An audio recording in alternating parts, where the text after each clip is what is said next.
Hello sir, ma'am. Inulit ko po, hindi po ako marunong mag-vlog pero sinabi ko po kasi sa sarili ko na kapag nakapasa ako, mamimigay po ako ng libreng reviewer na ginamit ko nung nag-exam ako. Tong reviewer na to, parang ito na yung pinakabuod na mga dapat mong reviewin para hindi ka na malito, para hindi mo na aralin yung mga ibang hindi dapat aralin. Kasi sa totoo lang, napakalawak ng math. Nung nag-uniting ako, kala ko suksay ang ibibigay sa akin. Pero binigay sa akin math. Kaya sabi ko sa sarili ko, alin yung uunahin kong re-reviewin? Nagbili ako ng maraming mga reviewer, naghanap ako ng maraming reviewer. Gulong-gulo na yung utak ko, hindi ko alam kung saan ako magsisimula at hindi ko alam kung saan ako magtatapos. Hindi ko alam kung anong topic ang re-reviewin ko. Bumili din ako dati nitong CBRC. Sobrang kapal. Binasa ko din yan.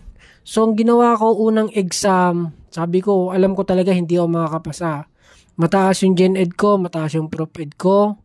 Pero yung aking major na math, dahil nga hindi ako math major, ako po ay nag-uniting lang, 60 po ang grade ng aking math. Unang-unang exam. Pero ang ginawa ko po noon, nung unang exam na yun, tinandaan ko lahat ng mga topic na lumabas sa math. At kung ano po yung nandun sa exam na yon, yun lang po yung nireview ko sumunod na exam. At yun nga, tumpak na tumpak kung ano po yung na-download ko na reviewer, ay ganun-ganun din po yung naging exam namin nung una.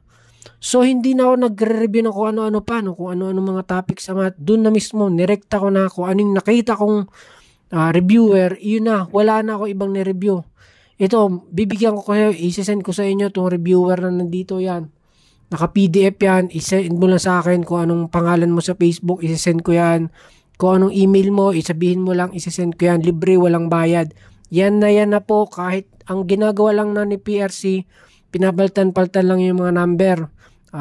Ganyan na ganyan yung topic, katulad yung find the distance between the points 3, 2, binabago niya lang yan, find the distance between the, alam nyo naman siguro, yung mga math major dyan, alam nyo naman siguro kung paano kuhanin yan.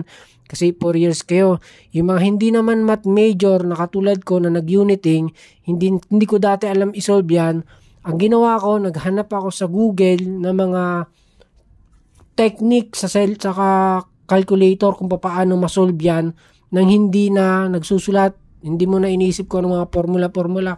Ang ginawa ko, naghanap akong calculator technique na ganito ang gamit, ganitong calculator ang bilhin nyo kasi calculator talaga bubuhay sa inyo. Ganito lang ginamit ko halos ng exam, halos ng topic ng dumabas sa exam, puro calculator ginamit ko at pasok na pasok. Katulad yung find the distance na yan, ilalagay ko yung tutorial pagkatapos pag wala akong gawa, mag-upload ako ng tutorial kung paano gamitin yung calculator technique. Pero ngayon, sasabihin ko lang yung mga topic na posibleng lumabas ulit kasi ganun lang din naman na nireview ko. Hindi na ako nag-review ng ibang topic katulad nito. Pakita ko sa inyo. What is the 7th term in the expansion? X minus 2y. Yan. Tapos may sa taas, 9. Gantuhan ang mga tanong nung nag-exam kami. Hindi what is the 7th term. Minsan ginagawa niya lang what is the 6th term. What is the 5th term? Ganyan lang, binabago-bago lang. Tapos yung simplify. Simplify sin x plus cos x, tan x. Binabago-bago lang ni PRC. Aralin yan, yung simplify na yan. Find the remainder. Yan, natatandaan ko yung find the remainder na yan kasi hindi ko talaga alam isolve yan yung find the remainder na yan. Pero kaya yan sa calculator technique. Mag-upload ako dito. Share nyo rin tong aking video para makatulong tayo sa iba. Tapos, meron pa ako natatandaan na find the measure of an angle. Mahaba yung sentence na yan. Find the measure of an angle of blah blah blah blah. Basta i-search nyo sa Google kung paano mag-solve niyang find the measure of an angle yan. Swak na swak ka na dyan. Wala ka nang iintindihin pang iba. Mas lalo itong ibibigay ko sa yung reviewer. Sauluhin mo na or tandaan mo yung formula, hanapin mo sa Google kung paano i-solve.